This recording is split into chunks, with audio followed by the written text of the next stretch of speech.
সবাইকে টাইগার্স ফাইন্যান্সের আজকের ভিডিওতে আপনাদের সবাইকে স্বাগতম। আজকের ভিডিওতে আমরা কথা বলবো ফরেক্স নিয়ে।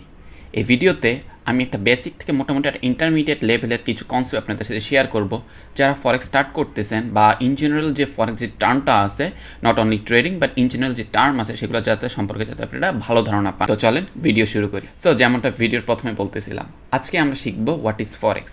সো প্রথমে জানতে হবে ফরেক্স জিনিসটা কী বা এই ওয়ার্ডটার মানে কী। যদি আমি বলি ফরেক্স জিনিসটা কি, এইটা হচ্ছে দুইটা ওয়ার্ডের একটা সংমিশ্রণ।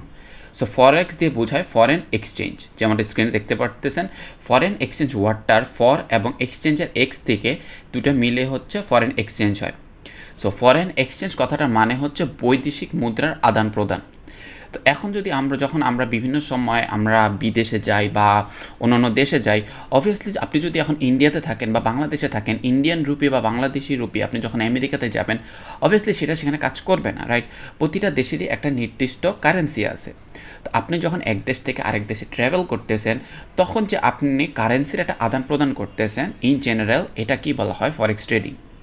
যখন আমরা বলি যে এক ইউএস ডলার সমান সমান 0.88 ইউরো, অর্থাৎ আপনি যদি $1 দেন তাহলে আপনি 0.88 ইউরো পাবেন।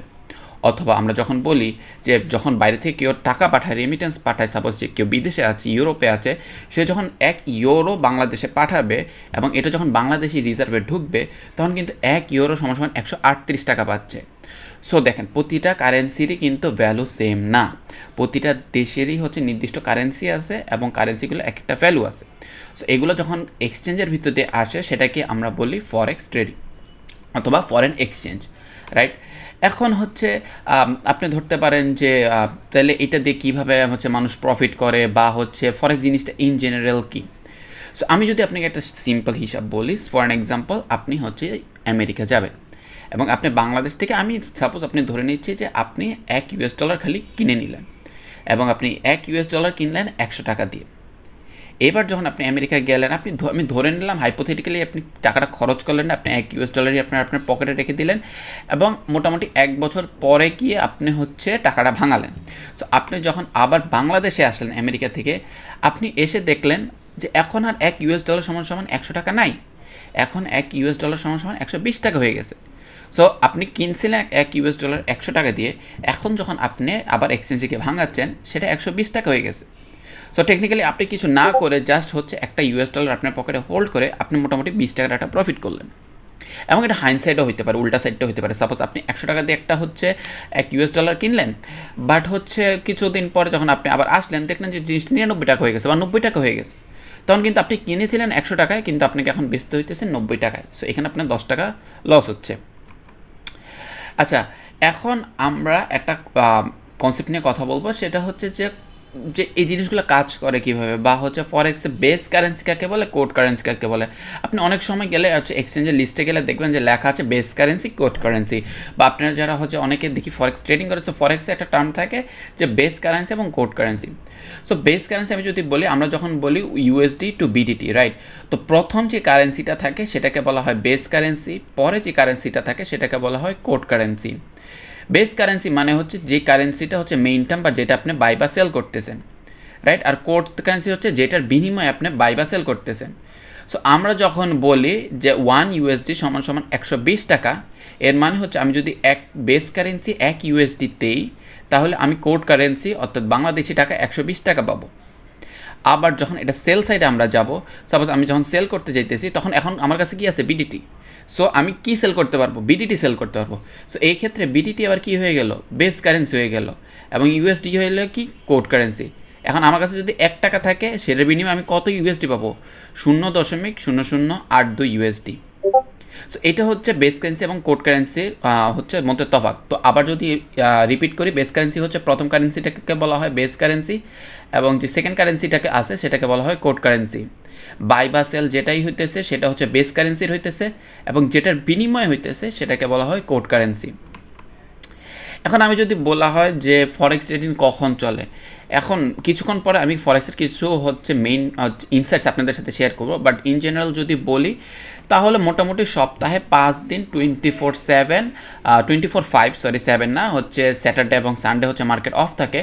বাট ইন জেনারেল আমাদের পৃথিবীর টাইম জোনটাই এমনভাবে সেট করা যে অলমোস্ট হচ্ছে 24.5 ঘন্টায় হচ্ছে ফরেক্স ট্রেডিং চলতে থাকে।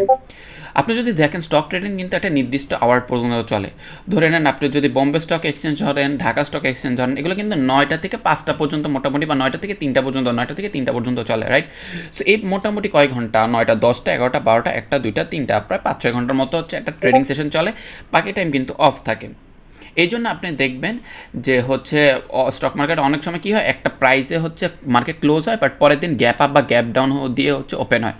কারণ কি? কারণ হচ্ছে তো মাঝখান থেকে তো ট্রেড হয় নাই। সো পরের দিন যে জোন থেকে ডিমান্ড শুরু হয় ওই জোন থেকেই হচ্ছে স্টক ট্রেডিং শুরু হয়। বাট আমরা যদি ফরেক্স ট্রেডিংকে টাইম জোনে ভাগ করি তাহলে ফরেক্স ট্রেডিংকে আমরা 3টা মেইন সিজনে বা 3টা টাইম জোনে আমরা ভাগ করতে পারবো। প্রথমটা হচ্ছে এশিয়ান সেশন, দ্বিতীয়টাকে বলা হয় লন্ডন সেশন এবং তৃতীয়টাকে বলা হয় নিউ ইয়র্ক সেশন। এবং এর ভিতরে যদি আমি বলি টপ 2টা কোনটা মেজর সেশন বা যেখানে সবচেয়ে বেশি ভলিউম থাকে, সেটা হচ্ছে লন্ডন সেশন এবং নিউ ইয়র্ক সেশনে। সো যেটা জানতে পারলাম ফরেক্স ট্রেডিং তাহলে কখন চলে, 24 আওয়ার্স এবং সপ্তাহে 5 দিন চলে। এবং কেন চলে সেটাও আমি বলতেছি। সো এখন যদি আমি ফরেক্স নিয়ে কিছু ইনসাইটস আপনাদের সাথে শেয়ার করি, তাহলে যদি প্রথম কথা বলি তাহলে ফরেক্স আমরা কারা করি, বলতে গেলে আমরা ডে টু ডে লাইফে অলমোস্ট সবাই ফরেক্সের সাথে কোনো না কোনোভাবে জড়িত। আপনি যখন অনলাইনে বিদেশ থেকে একটা প্রোডাক্ট কিনেন, সাপোজ আপনি আলি এক্সপ্রেস থেকে বা অ্যামাজন থেকে আপনি কোনো একটা প্রোডাক্ট কিনবেন, আপনি অবভিয়াসলি তাদেরকে বাংলাদেশি টাকা পেমেন্ট করতে পারবেন না। আপনার ব্যাঙ্ক অ্যাকাউন্টে হয়তো বা টাকাটা বিডিটিতে আছে, বাট আপনার ব্যাঙ্ক যখন আপনি কার্ড ইউজ করে হচ্ছে পেমেন্টটা করতেছেন, সেটা কিন্তু আপনার বাংলাদেশি টাকা ডলারে প্রথমে কনভার্ট হচ্ছে, দেন অ্যামাজনের কাছে টাকা যাচ্ছে। সো ইনডাইরেক্টলি কিন্তু আপনিও হচ্ছে ফরেক্স ট্রেডিংয়ের সাথে ডেইলি জড়িত। সো ফরেক্স ট্রেডিং কারা করে? নর্মাল মানুষ, দেন হচ্ছে ব্যাঙ্কস, হেজ ফান্ড, প্রত্যেকেই হচ্ছে ফরেক্সের সাথে জড়িত। ইভেন যখন বাংলাদেশ থেকে গার্মেন্টস বাইরে যায়, শিপমেন্ট যায়, তারাও কিন্তু ইউএস ডলারে বাংলাদেশকে পেমেন্ট করে, রাইট? সো এই যে আমরা বলি যে রেমিটেন্স আসতেছে প্রতি মাসে $2 বিলিয়ন, $5 বিলিয়ন যাই আসতেছে, সো এই যে টাকাগুলো আসতেছে এগুলো কিন্তু ফরেক্সে কনভার্ট হয়ে আসতেছে। সো আমি যদি বলি ফরেক্সের ওয়ার্ল্ড ওয়াইড প্রতিদিন কত ভলিউম ফরেক্সের, সেটা হচ্ছে 7.5 ট্রিলিয়ন। এবং আপনি যদি জানতে চান ডিজিটটা কত বড়, ডিজিটটা হচ্ছে এত বড় যে জিনিসটা আলটিমেটলি পড়াও যায় না, এত বড় হচ্ছে 7.5 ট্রিলিয়ন। যদি শর্টকাটে বলি যে জিনিসটা আসলেই কত বড়, ফরেক্সের যেটা ডেইলি ভলিউম তা দিয়ে প্রতিদিন 5,000টা বুর্জ খলিফা তৈরি করা যাবে। একটা বুর্জ খলিফা তৈরি করতে মোটামুটি $1.5 বিলিয়ন খরচ হয়েছে। সো ফরেক্সের ডেইলি যে ভলিউম সেটা দিয়ে মোটামুটি 5,000টা হচ্ছে বুর্জ খলিফা তৈরি করা যায়। তো আমরা কথা বললাম ডেইলি ভলিউম নিয়ে এবং কারা কারা ফরেক্স হচ্ছে ডেইলি করতেছে। এখন কথা হচ্ছে এই যে আমরা বলি যে কিছুদিন আগে আমরা দেখি যে বাংলাদেশি টাকা 100 টাকা আছে, পরের দিন 120 টাকা হয়ে যাচ্ছে। সো এই জিনিসগুলো কি ডিটারমাইন করে যে এইটার প্রাইস ফ্লাকচুয়েশন যে $1 বিনিময়ে 120 টাকা হবে না 99 টাকা হবে না 121 টাকা হবে, বা কেন আমরা বলি যে পাকিস্তানের হচ্ছে 300 রুপি চলে গেছে, বাংলাদেশেরটা 120।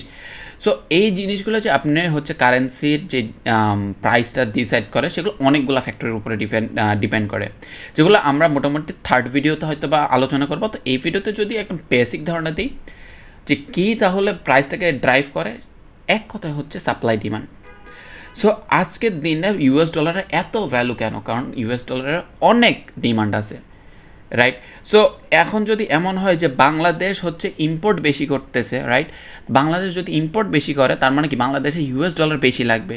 সো ইউএস ডলারের সেক্ষেত্রে কী হবে? ভ্যালু বাড়বে এবং বাংলাদেশি টাকার কী কমবে? ভ্যালু কমবে। হাইন্ডসেট যদি এরকম হয় যে বাংলাদেশ এক্সপোর্ট বেশি করতেছে আমেরিকাতে, ঠিক আছে, তাহলে কী হলো? বাংলাদেশে ইউএস ডলারের ডিমান্ড কমলো, ইউএস ডলার আমেরিকার জন্য বাংলাদেশি টাকার ডিমান্ড বাড়লো, ফলে সেক্ষেত্রে যেটা আপনি দেখতেছেন 120 টাকাটা 110 টাকা হয়ে যেতেছে। সো পুরো জিনিসটা হচ্ছে ডিমান্ড এবং সাপ্লাইয়ের খেলা। এছাড়া আরও কিছু ফ্যাক্টরস আছে, সাপোজ হচ্ছে আবার রিসেন্টলি আমেরিকা হচ্ছে বিভিন্ন দেশের উপর স্যাংশন দিছে। সো এই ক্ষেত্রে হচ্ছে যে ইম্পোর্ট এক্সপোর্ট এটা আরও হার্ড হয়ে গেছে। সো ফরেন ট্রেড যখন এভাবে স্লো হয়ে যায় তখনও কারেন্সি পেয়ারগুলো হচ্ছে উঠানামা করে। অলসো আরেকটা যদি টার্ম বলি যেটা হচ্ছে প্রাইসটাকে ডিটারমাইন করে সেটা হচ্ছে ইন্টারেস্ট রেট। সো আপনি একটা জিনিস চিন্তা করেন, রিসেন্টলি আপনি দেখবেন যে বাংলাদেশি টাকা 80 থেকে 120 খুবই ফাস্ট হয়েছে। সো এইটা হওয়ার পিছিয়ে যে রিজনটা আছে এটা শুধু যে বাংলাদেশি কারেন্সি উইক হয়েছে তেমন না, এটা ওয়ার্ল্ড ওয়াইড হয়েছে। এবং এটার পিছিয়ে কারণ হচ্ছে যে যদি আমি শর্ট এখানে শেয়ার করি, সেটা হচ্ছে কোভিডের টাইমে আমেরিকা প্রচুর ডলার ছাপাইছে এবং তারা এটা কোপ আপ করতে তখন কী করলো, তাদের দেশে ইনফ্লেশন অনেক হাই চলে গেছে 10%-এর মতো। সো ওইটা কমাতে তারা কী করলো, ইন্টারেস্ট রেট বাড়াই দিল, ব্যাংকের যে ইন্টারেস্ট রেট থাকে সেটা বাড়াই দিল। ফলে ওয়ার্ল্ড ওয়াইড কিন্তু এখন দেখেন আপনার কাছে দুইটা অপশন আছে, যে আপনি বাংলাদেশি টাকা ব্যাংকে রাখলেও 5% ইন্টারেস্ট পাবেন, আপনি ইউএস ডলারের যদি কোনো আপনার একটা ইউএস ব্যাংকে রাখেন সেক্ষেত্রে আপনি 5% পাবেন। তো আপনার জন্য কোনটা প্রফিটেবল? যার কাছে অনেক টাকা আছে, যে ব্যবসার কাছে অনেক টাকা আছে, তার জন্য কোনটা প্রফিটেবল? একে তো US dollar safe haven currency, অনেক সেফ কারেন্সি ধরা হয় বাংলাদেশি টাকা থেকে অবভিয়াসলি। সো তখন কি হলো, নট অনলি যে ইকোনমিক ফ্লাকচুয়েশনের জন্য এটা হয়েছে, আপনি চিন্তা করেন যাদের কাছে মেজরিটি টাকা আছে তারা সব টাকা রুপি যা আছে সব কিন্তু ইউএস ডলারে কনভার্ট করা শুরু করলো, কারণ তাদের কাছে প্রচুর পরিমাণ টাকা আছে এবং তারা সেম পার্সেন্টেজ যদি আমেরিকাতে রাখে তাহলে তারা আরও বেটার রিটার্ন পাচ্ছে। তখন যখন এরা সবাই ইন্টারেস্ট রেট যখন আমেরিকা বাড়াই দিল, সবাই যখন কারেন্সিগুলো কনভার্ট করা শুরু করলো, তখন কিন্তু ইউএস ডলারের ভ্যালু বাড়লো এবং বাংলাদেশি টাকার ভ্যালু কমলো। সো এই জন্য আপনি দেখছেন যে 80 থেকে 120 খুবই ফাস্ট পেসে গেছে, দেন এখন কিন্তু মোটামুটি একটা স্লো ডাউন হয়ে গেছে। সো এগুলো ছিল কিছু টার্ম যেগুলো হচ্ছে ফরেক্সে হচ্ছে যে প্রাইসটাকে ডিসাইড করে, যে প্রাইসটা উপরে উঠবে না নিচে নামবে বা কীভাবে কী করবে। তো আশা করি আজকের ভিডিওতে আমি মোটামুটি একটা ধারণা দিতে পেরেছি যে ফরেক্স কীভাবে কাজ করে, টাইম জোনগুলো কী কী, বেস কারেন্সি কাকে বলে, কোড কারেন্সি কাকে বলে, এবং বেস কারেন্সি কোড কারেন্সি কীভাবে কাজ করে। দেন আমি বললাম যে ফরেক্সে কীভাবে লাভ বা লস হয়, বা জিনিসগুলো কীভাবে থেকে আপনি প্রফিট করতে পারেন, লস করতে পারেন, বা হচ্ছে এই যে কী কী ভ্যালু ডিটারমাইন করে যে একটা কারেন্সি অন্য কারেন্সি এগেনস্টে কত টাকা বা পাউন্ড হবে। সো এইটা ছিল ফরেক্স নিয়ে একদম একটা বেসিক একটা ভিডিও। পরবর্তী ভিডিওতে আমরা আলোচনা করব আরও কিছু টার্ম, যেমন লট সাইজ ফরেক্স ট্রেডিংয়ে কাকে বলে, পি ভ্যালু কী, এবং আদার অ্যাডভান্স কনসেপ্টস। সো আমি আশা করবো যে আজকের ভিডিওটা আপনাদের জন্য হেল্পফুল হয়েছে। যদি হেল্পফুল মনে হয় তাহলে হচ্ছে আপনারা কমেন্টে জানাতে পারেন, অ্যান্ড অবশ্যই চ্যানেলটাকে সাবস্ক্রাইব করে সাথে থাকবেন যাতে আপনার কোনো ভিডিও মিস না হয়। দেখা হচ্ছে পরের ভিডিওতে, সেই পর্যন্ত ভালো থাকবেন, সুস্থ থাকবেন, দেশের সাথে থাকবেন। আল্লাহ হাফেজ।